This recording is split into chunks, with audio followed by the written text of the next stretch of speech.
Bienvenue sur la chaîne Ma Psy en ligne chez moi. Je suis Émilie, je suis psychologue. Je vous retrouve aujourd'hui pour un podcast sur la thématique briser son enfant avec une parole, un comportement ou une attitude. J'ai eu cette réflexion après avoir discuté avec une jeune patiente hier et puis en ayant discuté aussi avec une personne de mon entourage hier après-midi. En fait, je voulais, essayer de sensibiliser les personnes sur les mots qu'on peut avoir M-O-T-S et les mots M-A-U qu'on peut avoir avec nos enfants et qui ont un impact non négligeable dans leur futur d'adulte. Je vous donne un exemple tout bête. Je discutais avec une jeune fille qui, elle est adolescente, elle rentre dans la puberté, probablement qu'elle a des comportements d'adolescent, donc normal.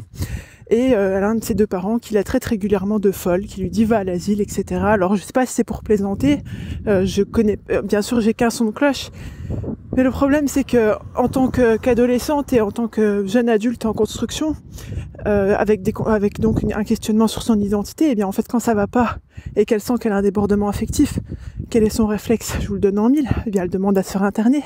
Forcément un de ses deux parents lui a dit qu'elle était folle. Je vous donne un autre exemple. Des fois, quand on est un peu, on manque de patience, etc., je peux bien trouver toutes les explications du monde, mais pas forcément excuser. Et on dit à son enfant qui comprend pas, t'es bête, ce genre de phrase, tu comprends rien. Mais en fait, ça risque de devenir un adulte qui doute constamment de ce qu'il est capable de faire ou de ce qu'il fait. Alors vous trouverez peut-être ce raisonnement simpliste, n'empêche que dans les faits, c'est exactement de cette manière que ça se passe. Autre, conséquence de nos dires sur nos enfants, je voulais vous parler du phénomène d'étiquetage. C'est-à-dire que quand on a un enfant, je vous donne un autre exemple, un enfant de 2 ans et demi, 3 ans, qui va se mettre en colère pour des frustrations que nous, en tant qu'adultes, on jugera assez minces. On va avoir des paroles telles que t'es méchant, arrête, etc.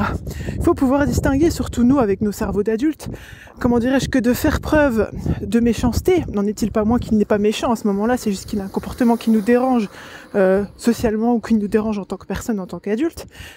Il y a comme une différence entre dire à quelqu'un tu fais preuve de méchanceté et tu es méchant.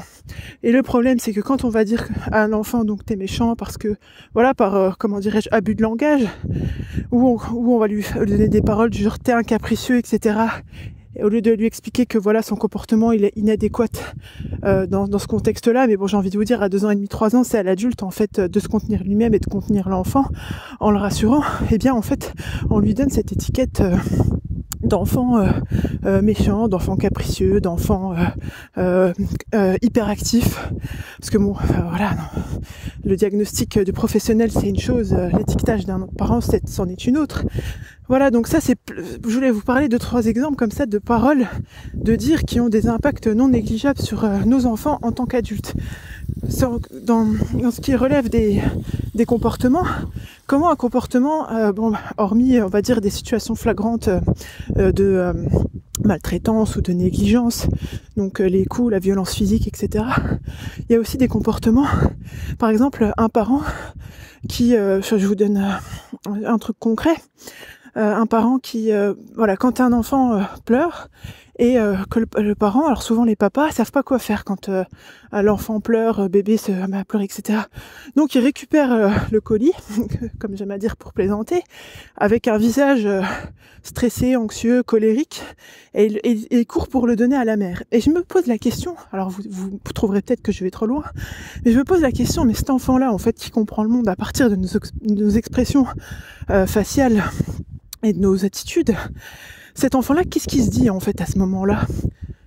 C'est que mes émotions ne sont pas... je suis rejetée pour mes émotions, je suis rejetée parce que je m'exprime. Enfin, c'est là ce que je voulais dire par le comportement. Idem. Quand on a des enfants qui nous parlent, plus ils sont vers 7-8 ans, puis parfois ils sont très logorés, qui parlent beaucoup, et puis pour passer le temps, parce que ça commence à être un peu rébarbatif, on regarde le téléphone. Et je me dis, mais quel est le message subliminal qu'on leur envoie? Même en tant que conjoint, de toute façon, je suis sûre qu'en tant qu'adulte, vous pouvez aisément comprendre ce que ça fait quand on discute avec quelqu'un, que cette personne-là ne nous regarde pas, et regarde par exemple son téléphone, son ordi ou sa tablette. Voilà, donc Vous trouverez peut-être que c'est exagéré de parler de briser un adulte, enfin briser un futur adulte par nos dires ou par nos faire quand ils sont enfants donc. Mais je suis convaincue de cet impact. En fait, vous m'excuserez, je suis en train de marcher, c'est pour ça que je suis un peu essoufflée.